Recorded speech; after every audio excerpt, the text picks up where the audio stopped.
кол койгондо кандай эки өлкөнүн жетекчилери кол коюлат. Эки өлкөнүн кол коюлгандан кийин кайра жогорку кеңешке келет? Ратификацияга. Себеп жердин тагдыры ошондой оор.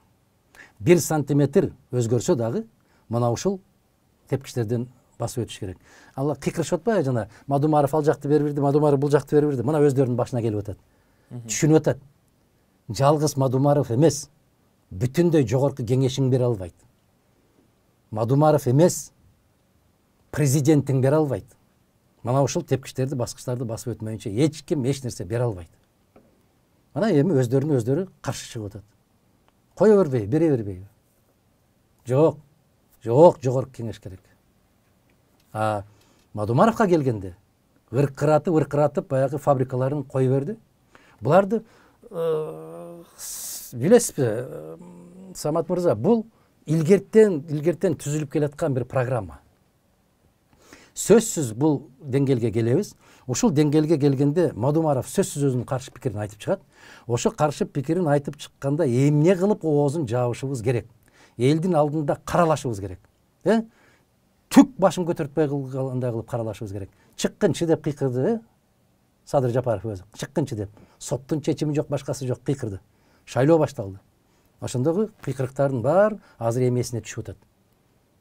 Демек, Коопсуздук кеңешинин катчысы Мадумаров эмес, өлкөнү жетектеп атам деген сен да бере албайсың. 1 сантиметр жер бере албайсың. Эми кандай болуп калды эми? Билесизби? Илгертен баштап ушундай болгон, мисалы Жусуп Абдурахмановду. Жусуп Абдурахмановду эмне деп каралаш керек эле? Жусуп Абдурахманов деген эми азыр соңку кезде ар бир көрүнгөнгө айта берип сөздү баркын кетирип койду. 100 жылда эмес, 1000 жылда бир келчү азаматтын бири эле да. Эми элестетпейсизби, 30га чыкпай отуруп, Казакстанда жаштар комитетин башкарган инсан. Москвада ЦКда жападан жалгыз ошол кездеги иштеген кыргыз жигит. Ошол Москвада Кремльде иштегендерге караганда сабаттуураак жазган орусчаны. Кыргыздын бир мындай бир өчпөс жылдызы, чолпон жылдызы. Кандай азамат? Ушуну да каралап, эмне деп каралашты билесизби? Кыргыз мамлекетин өзүнчө чоң өлкө кылам деп атат. Деп аткандарды ушундай деп атат деп жазгандар ким экен? Жаллаң биздин кыргыз азаматтар экен. Анан Сталинге жумшайт. Сталин эмес, Сталин таптакыр. Керек болсо ошол Сталин өзү жиберген Кыргызстанга. Бул ошол борбордук комитетте иштеген инсан. Улам артынан жазып олтурушту. Улам кыргызды бөлүп кетем деп атат, эл бузар болуп атат, дегинтип атат. Мына бүгүн эле Масалиев экөөбүзгө жанакы 21 кишиге тагылып аткан эле жарлык. Анан эгер ошондой болсо карагыла дейт да Сталин. Карагыла дегенде Кудай берди деп барып дубалга такап ата салган ким? Биздин экөөбүздүн кандаштарыбыз. Мына азап кыргыздын азабы ушунда турат. Андан кийинкисин караңыздар. Орозбековду. Абдыкадыр Орозбековду дагы күнөөлөгөндө эмне деп күнөөлөп атат? Айланайын. Карагылачы. Мына ушул азыркы жетекчилерден айырмаланып, ал кишини не деген кордук менен, не деген сабап акырында колунда ушул мончуга алып барып жуунтура албастан ошол жерден жан берди, бирок кол койбой кетти. Баягы кылмыштарын бүт тарткан, ушуга эле кол коюп бер, мен ушул кылмышты жасадым десең, биз сени бошотобуз. Ит көрбөгөн кордукту көрсөттү. Ушу киши кол койбой койду. Ал күнөөнү жасаган эмесмин мен деди. Бүтүндөй эмне болду? Жала. Эмне болду? Жусуп Абдурахманов дагы биринчи жетекчи катары, өкмөттүн Абдыкадыр Орозбеков дагы биринчи өлкө жетекчиси катарында экөө тең ошол эле доордо кайра акталды. Ушул пастыкты бүтүндөй жараткан ким экен? Ошол кездеги эле пишпекте отургандар экен. Муну Марат Ашимович Байжиев, Раматылык Аксакал экөөбүз 4 саат видео аңгемелешибизде аябай ачыктан ачык далилдеп айтып берди ушуну. Андан кийинки жетекчибиз ким? Азыр булар асылып аткан Усубалиев. Усубалиевке мен тил тийгизбей эле дедим мен буларды. Муну да каралашып атат. 65-жылы берилген экен, тигинткен экен, минткен экен. Жок. Усубалиевдин 75-жылдагы токтомун айтпай атат. Усубалиев тескерисинче Сүйүнбаев экөө кол коюп атат. Өзбекстан 10 жылдын ичинде мойнуна алган милдеттемелердин бирөөсүн дагы аткарбагандыгына байланыштуу. Баягы 65-жылкы келишим жокко чыксын, Кыргыз Республикасынын Ош областынын аймагы ошол бойдон сакталсын деген токтом турат. Муну эмнеге айтпайт?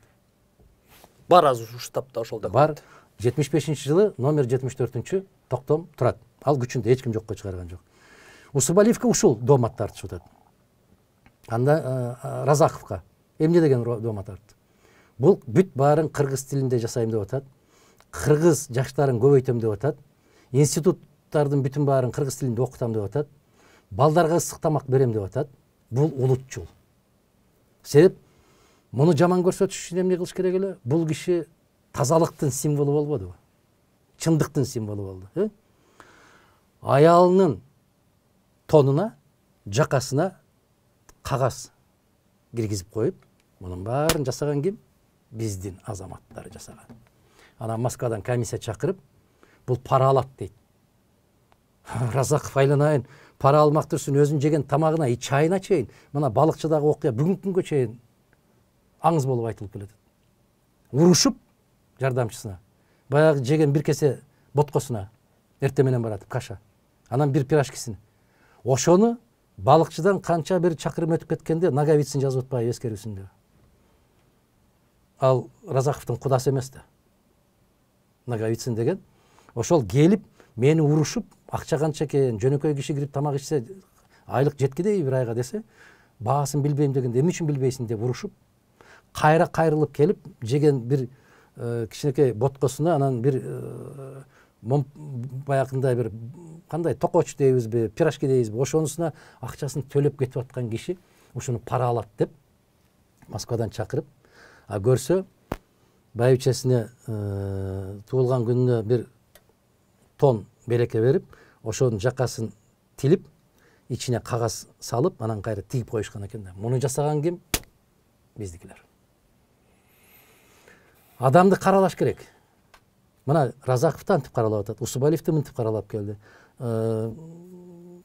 Абсамат Масалиевди 90-жылкы окуяны чыгарган деп каралап келди. Демек, эмне кылыш керек? Эптеп бир нерсе деп каралаш керек. Бүгүнкү Мадумаровго коюлуп аткан каралоо, баягы чек аралар боюнча, дал ошол каралоолордун уландысы. Тилекке каршы биздин элибиз кийин түшүнөт экен да. Эми сиз элестетсеңиз, Исхак Абсаматовичти элестетиңизчи, базганды көтөрүп алып, ушул өкмөт үйүн карай чуркап бараткан. Кайсы кишинин башына келет? Бийликти басып алам деген аракет жасады. Төңкөрүш кылам деп аракет жасап атат. Исхак Абсаматович бул залкар инсандын урпагы катарында бул киши мыйзамдан кылдай кыйшайбаган киши. Эгерде ким конституциянын деңгээлинде, мыйзамдуулуктун, маданияттуулуктун деңгээлинде болуш керек деп 30 жылдан бери кыйкырып келаткан болсо, бул Масалиев, Мадумаров. Эми ошол күнөөнү артабыз буларга, жүктөйбүз. Анан элге каралап көрсөтөбүз деп баягы бакмаларын 2-3 күндөн бери сайратып кыйкыртып аткандардын баары биз жаратканга шүгүрдөшүбүз керек. Кайдыгер эмес жарандарыбыз бар. Жана бир шаардан бир райондон экинчи районго улам ташып бараткан кичке автобустардын баарын тартып чыгарып салды. Аларды көрдүңүзбү? Жол сакчы кызматкерлери коштоп баратат. Баалуу, өтө баалуу инсандар да алар. Кечээ бир бала айтыптыр ушуну конченый деппи. Билбейм мен кандай деп айтса болот ал кишилерди. Кечээ эле ошолор ушундай эле болуп колонна менен Сокенин аркасынан жүргөн. Кечээ өзгөндө кыйкыртып аткан балдардын дагы бүт баарын чыгарып коюптур, кимдер экендиги. Садырга тийбе деп. Айланайын, Садырды коргоп атканда сен кайда элең кечээ? Садыр түрмөдө жатканда сен кайда элең? Эмнеге ошондо кыйкырбадың? Садырдан колуңду тарт. Бүгүн кыйкырып атат, 2 кишиден колуңду тарт. 2 кишиге бирөө эмне кол салып атабы? Же 2 кишини бирөө камап атабы? Же 2 кишинин үйүнө тинтүү келдиби? Ошундай бир Самат мырза адамдын акылына дагы, түшүнө дагы кирбей турган окуялар болуп атат.